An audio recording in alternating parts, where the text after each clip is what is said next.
20 لاکھ قربانیاں دی ہیں، تب جا کے یہ پاکستان معرض وجود میں آیا۔ پھر جب کانگریس کو پتہ چلا تو انہوں نے اعلان کیا کہ کوئی بھی مسلم لیگی لیڈر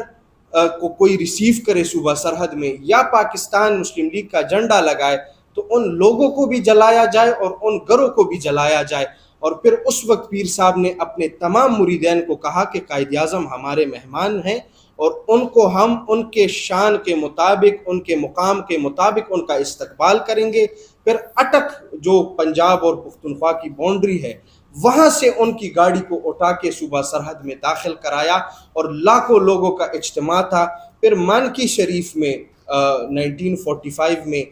نومبر کے مہینے میں 3 روزہ سیشن ہوا مشائخ اور علماء کا۔ انہوں نے آپس میں صلاح اور مشورہ کیا۔ جب قائد اعظم آئے تو پھر ان کے سامنے اپنا موقف رکھا کہ آپ نے تو ہمیں خط کے ذریعے بتا دیا اور آپ پھر بھی کہہ رہے ہیں کہ اس میں اسلامی نظام ہوگا، لیکن نہیں، آپ ہمارے ساتھ معاہدہ کریں۔ وہ معاہدہ آج بھی کانسٹیٹیوئنٹ اسمبلی مبارکباد ہو۔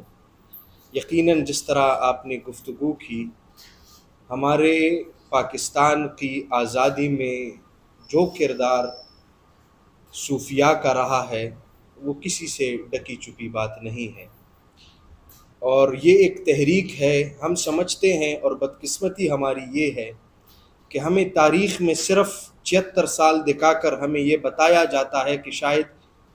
3-4 سال یہ تحریک چلی اور ہمیں ملک ملا، لیکن اگر میں یہ کہوں کہ اس ملک کی آزادی کے لیے رسول اللہ صلی اللہ علیہ وسلم کے دور سے کوششیں شروع ہوئی تو یہ بات غلط نہیں ہوگی،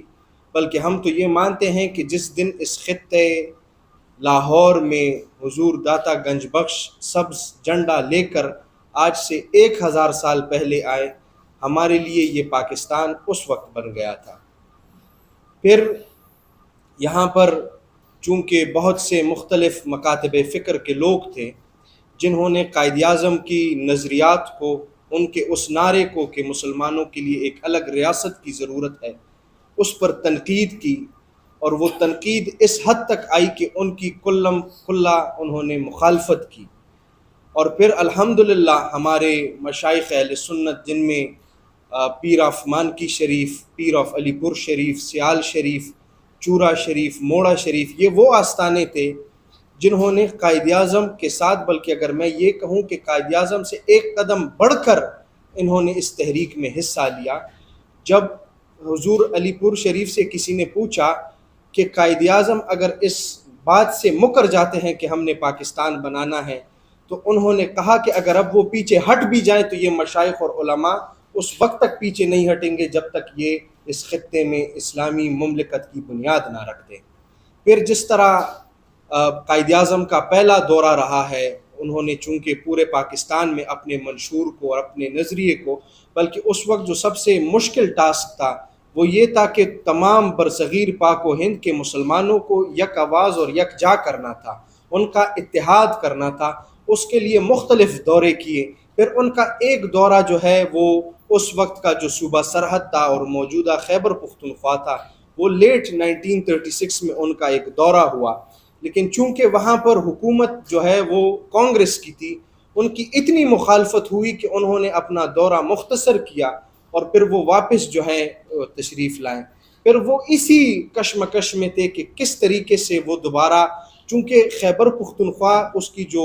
جغرافیکل لوکیشن ہے اس کی بڑی امپورٹنس ہے، اور اگر پاکستان کے اندر خیبر پختونخوا کی شمولیت نہ ہوتی تو میرے خیال سے کہ پاکستان کا خواب کبھی نہیں مکمل ہو سکتا۔ تو اس لیے اس جگہ کی اس امپورٹنس کو مد نظر رکھتے ہوئے پھر ان کو مولانا عبدالحامد بدایونی صاحب نے، جو کہ ہندوستان کے بہت بڑے عالم تھے، انہوں نے ان سے کہا کہ آپ جائیں اور مانکی شریف میں پیر صاحب مانکی شریف سے ملیں۔ پھر پیر صاحب آف مانکی شریف کے درمیان اور قائد اعظم کے درمیان ایک بڑا طویل گفتگو ہوئی، جس کے خطوط موجود ہیں، جو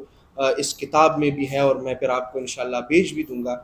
تو اس میں انہوں نے پھر ان سے پوچھا کہ ٹھیک ہے، ہم مانتے ہیں کہ اس وقت مسلمانوں پر ظلم ہو رہا ہے، جبر ہو رہا ہے، لیکن اگر پاکستان بن جائے تو اس کا نظام کیا ہوگا؟ آپ خود سب احباب ڈیجیٹل میڈیا سے تعلق رکھتے ہیں، فیس بک پر ایک کمپین ہمیشہ سے جب آزادی کا موقع آتا ہے تو چلائی جاتی ہے کہ پاکستان سیکولر ہے، قائد اعظم سیکولر ہے، یہ لبرل ریاست ہے، لیکن قائد اعظم نے اس وقت یہ واضح کر دیا تھا کہ پاکستان کا نظام، پاکستان کا آئین، پاکستان کی وہ میجورٹی جو کہ مسلمانوں پر مشتمل ہوگی، وہ یہ فیصلہ کرے گی، اور وہ فیصلہ کیا ہوگا؟ وہ فیصلہ یہ ہوگا کہ پاکستان میں قانون اور آئین جو ہے وہ قرآن کریم سے ہم لیں گے، اور قرآن کریم ہی ہمارا نظام ہوگا۔ پھر جب وہ مانکی شریف ان کا آنا ہوا، کانگریس کو پتہ چلا، یہ ہماری تو آج کل کے نوجوانوں کی بدقسمتی ہے کہ ہم سمجھتے ہیں کہ شاید یہ پاکستان ہمیں پلیٹ میں ملا ہے، لیکن اس کے لیے تو ہمارے آباء و اجداد نے، ہمارے بزرگوں نے